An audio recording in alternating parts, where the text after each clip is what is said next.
Welcome to Canada's podcast.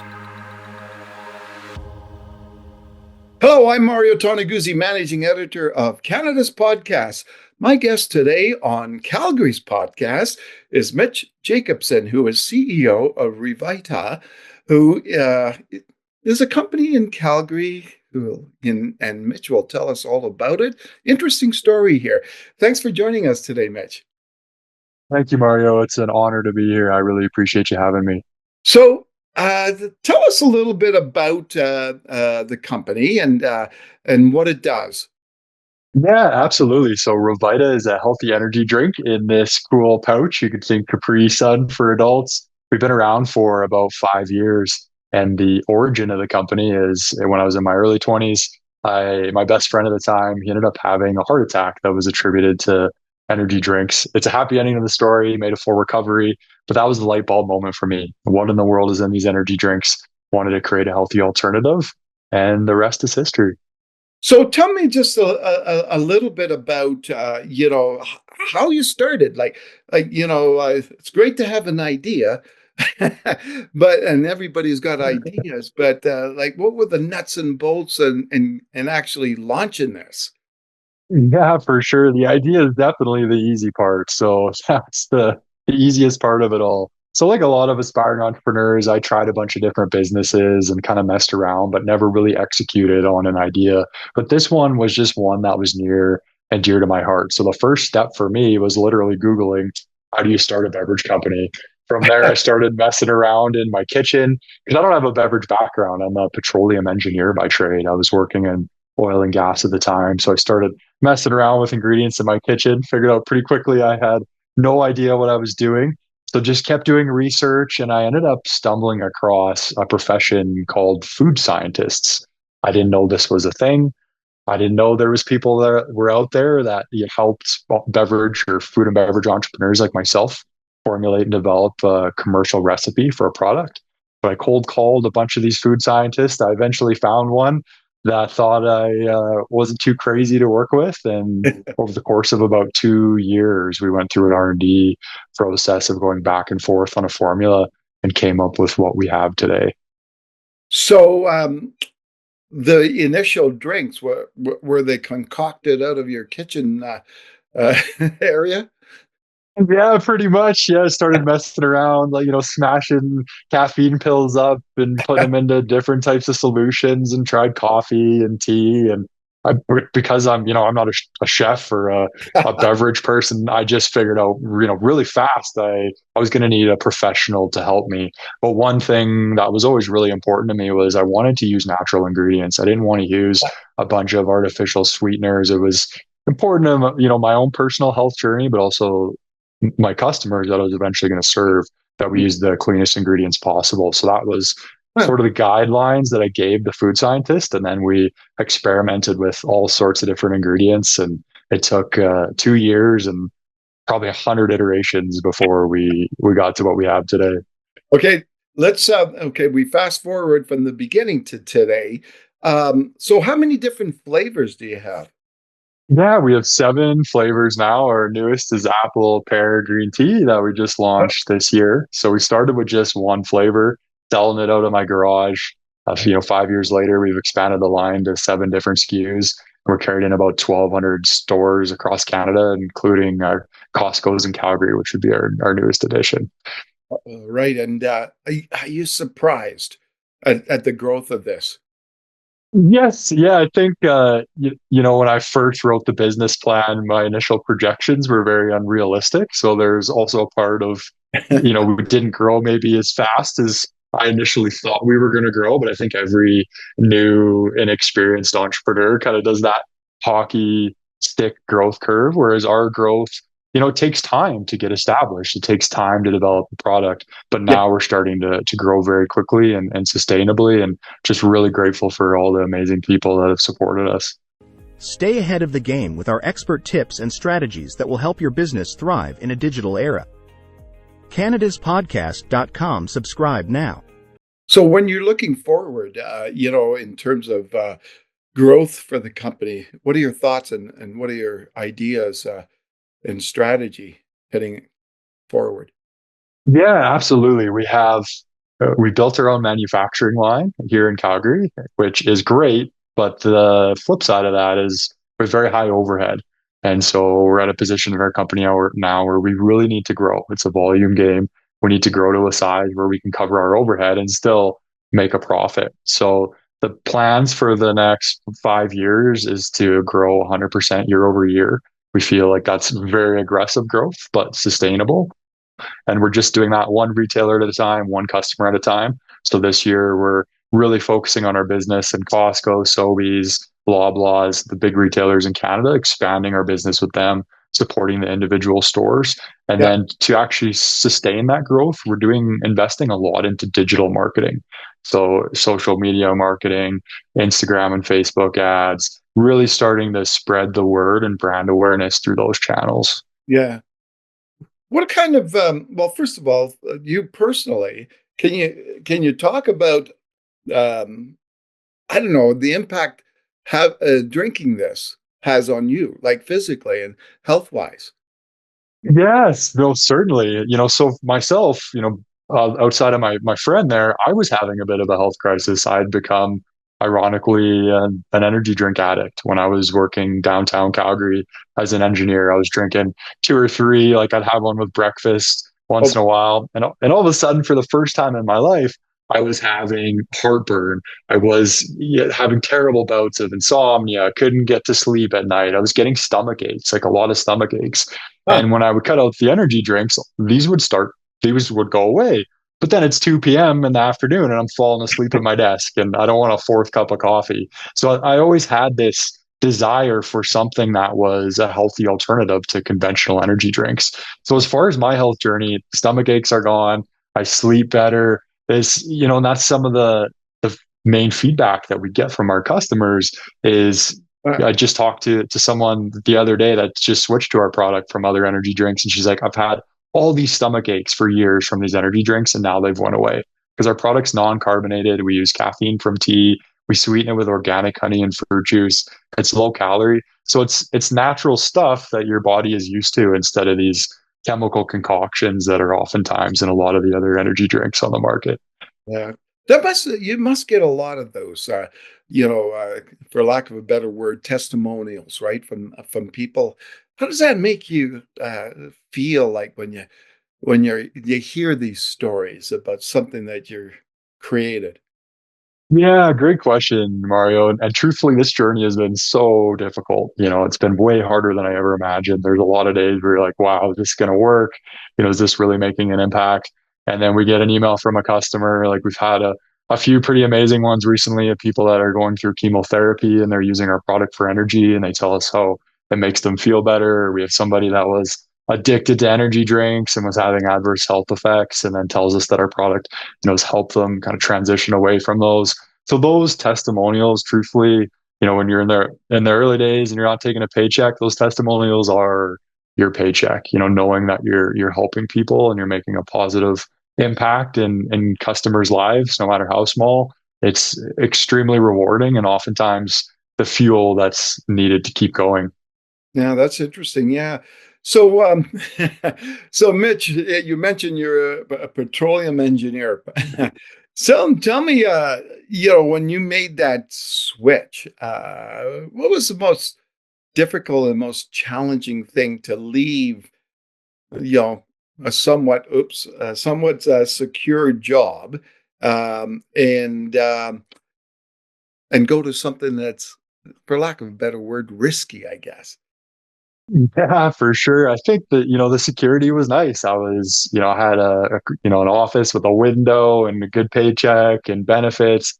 And I left that and I didn't take a paycheck for the first 4 years of our business. So I think just the transition of, being my identity was kind of changed from being this semi-successful engineer that was doing okay and was established to really having to humble myself and become, it says in my LinkedIn profile, CEO and janitor, because that's really what I've been the last 5 years, doing Yeah. whatever it took to keep the business afloat, being the receptionist, the janitor, the accountant, whatever it took, keep the business going that day. So I think just I've learned a lot of humility and I've learned a lot of so many great life lessons, and the adversity, and really having to build this from zero to what it is today has just been an incredibly rewarding Yeah. and life altering experience for sure. What do you think? I imagine along the journey when things got tough, there were probably times that you thought, what am I doing this for? Like maybe I should just hang up the cleats, right, so to speak. And what kept you going? Yeah, so it really comes down to, because you get to a point where it gets so difficult and it's so challenging, and really have to think about, what is my why behind doing this? And it Mm. can't be money. I think if it's money, you're probably going to quit, because I could have made way more money, as an engineer, right? Yeah, But yeah. for me, it really came down to, who am I helping? I'm helping my customers. I've, employees that weren't happy at their previous careers, or were out of work, and now they're here and they're happy. We're able to create opportunities here in our local community. We're able to help our local economy. So I think for me, my why is really rooted in that now, is how many people can I help? How many people can I serve with this business? And, the more people you serve, the more successful I'm going to be personally. So I've really just anchored myself in that. And then I'd say, my Christian faith as well is what's kept me going through a lot of the really dark times. Oh, excellent. So, what do you think, from your previous career as a petroleum engineer, what do you think you took from that career that has helped you in what you're doing now? Yeah, absolutely. So when I initially started, Mario, the beverage business, I'm like, what does petroleum engineering have to do with the CPG food and beverage space? And it didn't seem like much. Yeah. But ironically, my engineering background has helped me in more ways than I could ever imagine. When Hmm. we were 2 years into our business, we were using a third party manufacturer, but we outgrew that manufacturing partner, and there was no one else in North America, because our packaging is so unique. There was no one Yeah. else that could fill these pouches for us. We were forced to build our own production line from scratch. Huh. Well, thank God I had this engineering background, because I had to manage the project. I had to call the contractors. I had to find a consultant to help us design it, manage the engineers. So that experience that I had in oil and gas, managing people and doing, the engineering side, really carried over to building our manufacturing line. And then I had a bit of a sustainability background too. I was working as a water engineer in oil and gas. So that sustainability background is actually what led us to find the pouch. Because when I was looking at the environmental benefits of different packaging types, I ended up finding the pouch because of, that background I had in sustainability, just the low Yeah. carbon footprint. Interesting. Now, if a young person came up to you and seeking advice, they have an idea, they want to be an entrepreneur, what would you tell them? Yeah, if I could go back and talk to my younger self, I'd say, to be a great entrepreneur, you have to be a great leader. And to be a great leader, you have to be an exceptional person. You have to develop exceptional character.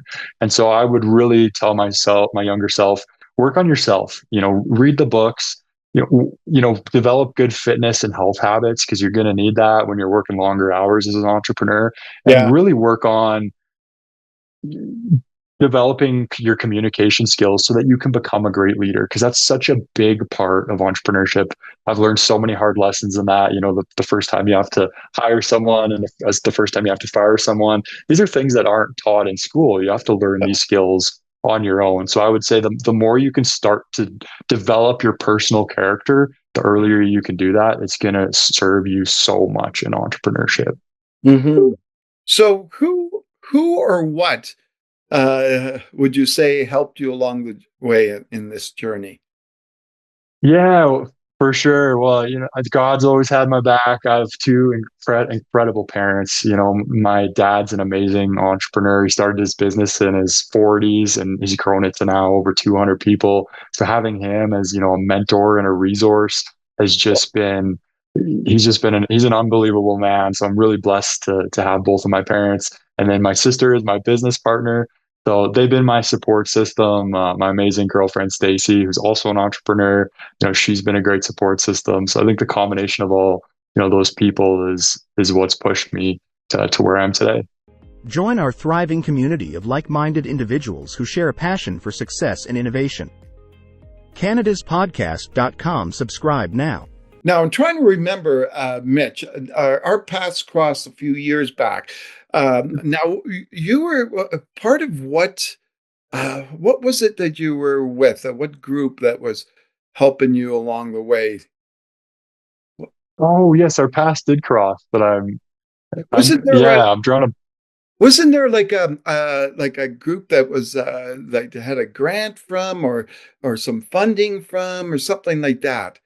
Yeah, Canadian Agricultural Partnership, and the Alberta government has been extremely supportive. So we've gotten some grant funding through them, especially when we were building our manufacturing line. So I believe we may have been connected Yeah. through them, and that's yeah. The Alberta government has done a lot to help entrepreneurs like myself. We're very grateful.